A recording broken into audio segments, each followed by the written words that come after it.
আজকের ভিডিওতে আমি আপনাদেরকে নিয়ে যাব আগরতলা সংস্কৃতি হাটে। এটা আবার কি, কোথায় বসে এই হাট, এখানে আর কি কি আছে? লোকেশনটা আগরতলা শহরের খুব কাছেই। প্রতি রবিবার আগরতলা তথা ত্রিপুরার গণ্যমান্য সাংস্কৃতিক ব্যক্তিত্বরা এখানে উপস্থিত থাকে এবং চলে নানা রকমের সাংস্কৃতিক প্রোগ্রাম। এখানে আসার জন্য বাস পরিষেবাও কিন্তু আছে।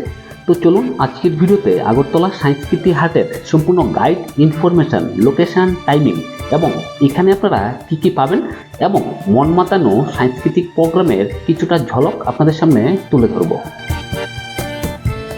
ভিডিওটা প্রথম থেকে লাস্ট পর্যন্ত দেখবেন। ভিডিও ভালো লাগলে লাইক করবেন, ভিডিওটাকে বেশি বেশি পরিমাণে শেয়ার করে সকলকে দেখার সুযোগ করে দেবেন। তাছাড়াও আমার চ্যানেলে ত্রিপুরা ট্যুর গাইডের গুরুত্বপূর্ণ ভিডিও পেয়ে যাবেন, সাথে ভারতের বড় বড় হসপিটালের গাইড এবং ইনফরমেশন। চ্যানেল ভিজিট করে গুরুত্বপূর্ণ ভিডিও দেখবেন এবং পরবর্তী ভিডিও দেখার জন্য চ্যানেলটাকে সাবস্ক্রাইব করবেন। তো চলুন এখন আগরতলা সংস্কৃতি হাটে। বন্ধুরা, ওয়েলকাম ব্যাক। আমাদের আজকের গন্তব্য আগরতলা সংস্কৃতি হাট।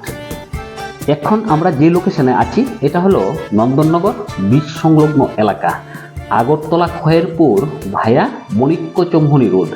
সামনে কিন্তু নন্দননগরের ব্রিজ। এখানে একটা মন্দির আছে। এই মন্দিরটা হলো নন্দননগর পশ্চিম নোয়াবাদী ঠান্ডা কালীবাড়ি। এই মন্দিরের পাশ দিয়ে কিন্তু আমাদেরকে যেতে হবে সংস্কৃতি হাটে। তো আপনাদেরকে মন্দিরের কিছু দৃশ্য দেখিয়ে দিই। আর সংস্কৃতি হাটের লোকেশনটা হলো নন্দননগর পশ্চিম নোয়াবাদী সেনপাড়া। হ্যাঁ, জায়গাটার নাম হলো সেনপাড়া। আর এই হলো ঠান্ডা কালীবাড়ি। এটা কিন্তু নন্দননগর ব্রিজের খুব কাছে কিন্তু এই মন্দিরটা। এই রোডে যখন আমরা আসা যাওয়া করি এই মন্দিরটা প্রায়ই দেখি। এখানে বাবা লোকনাথ, শিবলিঙ্গ এবং সাথে আছে আমাদের নন্দী মহারাজ।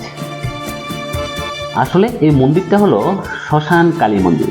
এই হলো কালীমা। মন্দিরে প্রণাম করে আমরা চলে যাব সংস্কৃতি হাটে, মানে সেনপাড়ায়। দেখতেই পাচ্ছেন মন্দিরের পাশে গেট লাগানো আছে এবং এখানে লেখা আছে সাপ্তাহিক সংস্কৃতি হাট। আর এই যে রাস্তাটা, সম্পূর্ণ রাস্তায় কিন্তু আলপনা করা এবং রাস্তার পাশে কিন্তু রং বেরঙের ফ্ল্যাগ লাগানো।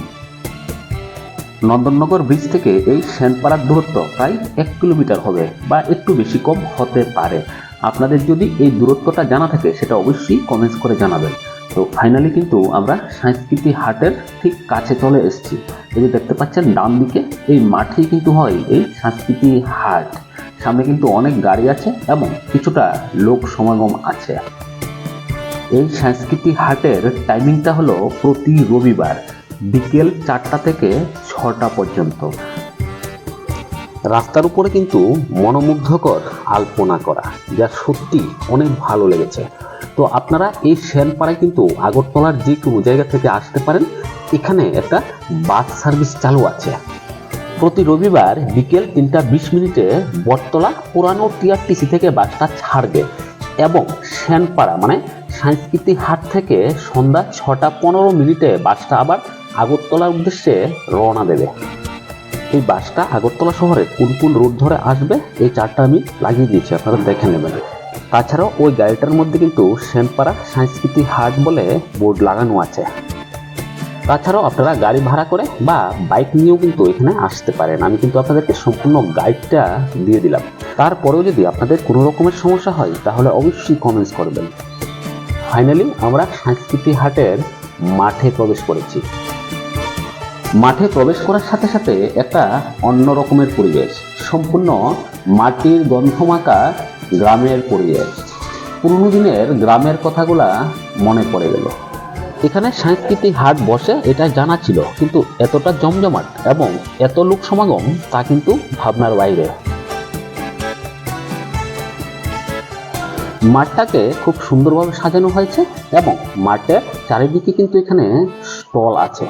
আপনারা দেখতে পাচ্ছেন এখানে কিন্তু শিল্পীরা সেজে রেডি হয়ে আছে তাদের প্রোগ্রামের জন্য।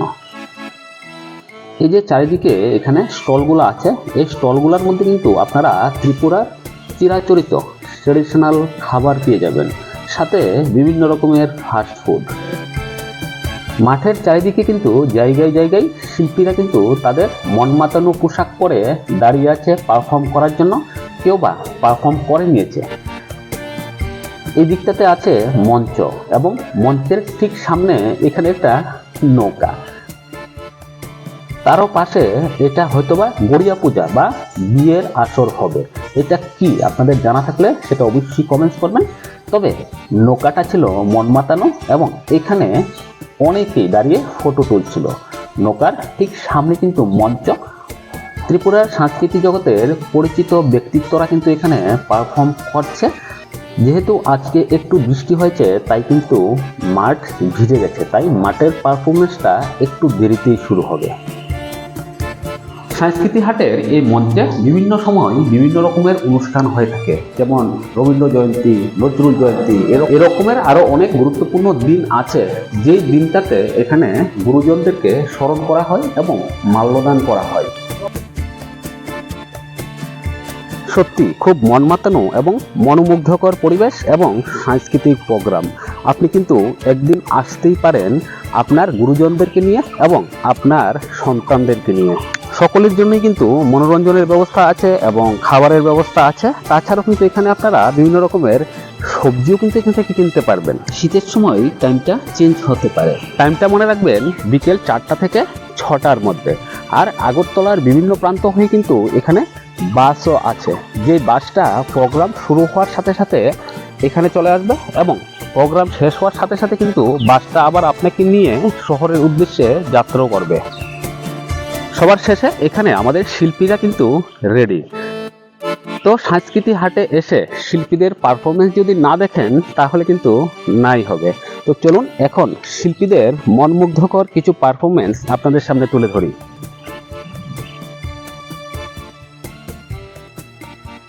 সবার শেষে এখানে মাল্যদান করা হচ্ছে গুরুজন এবং শ্রদ্ধেয় ব্যক্তিকে স্মরণ করে।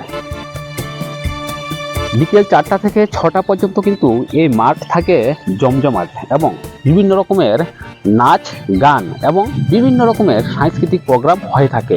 তবে আমি যে দিনটাতে গিয়েছিলাম ওই দিনটাতে কিন্তু সারাদিন বৃষ্টি ছিল, বৃষ্টির কারণে কিন্তু সেরকমভাবে প্রোগ্রামগুলো হয়নি। এখানে লোক সমাগমও কিন্তু অনেক কম হয়েছে শুধুমাত্র বৃষ্টির কারণে। বৃষ্টি না থাকলে কিন্তু এখানে জনঢল নামে এবং সাংস্কৃতিক প্রোগ্রামগুলো কিন্তু সত্যি অনেক আকর্ষণীয় এবং মন মাতানো, যা কিনা সকলেই উপভোগ করে।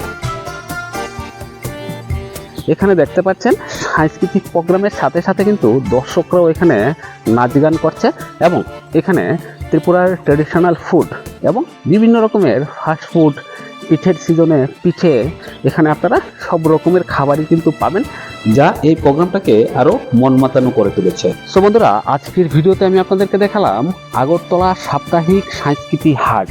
আশা করি আজকের ভিডিওটা আপনারা উপভোগ করেছেন।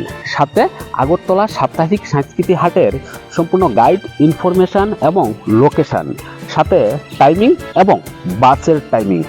ভিডিওটা যদি ভালো লাগে বা আপনার দরকারে এসে থাকে ভিডিওটার মধ্যে একটা লাইক করবেন, ভিডিওটাকে বেশি বেশি পরিমাণে শেয়ার করে সকলকে দেখার সুযোগ করে দেবেন। তাছাড়াও আমার চ্যানেলে ত্রিপুরা ট্যুর গাইডের গুরুত্বপূর্ণ ভিডিও পাবেন, সাথে ভারতের বড় বড় হসপিটালের গাইড এবং ইনফরমেশন। চ্যানেল ভিজিট করে গুরুত্বপূর্ণ ভিডিও দেখবেন এবং পরবর্তী ভিডিও দেখার জন্য চ্যানেলটাকে সাবস্ক্রাইব করবেন। সো বন্ধুরা, আজকের ভিডিওটা সম্পূর্ণ দেখার জন্য আপনাদেরকে অসংখ্য ধন্যবাদ। আবার দেখা হবে আপনার সাথে পরবর্তী আরেকটা গুরুত্বপূর্ণ ভিডিওতে। পরবর্তী ভিডিও দেখার আমন্ত্রণ রইল। এই সময়টার মধ্যে সকলে ভালো থাকবেন। টাটা।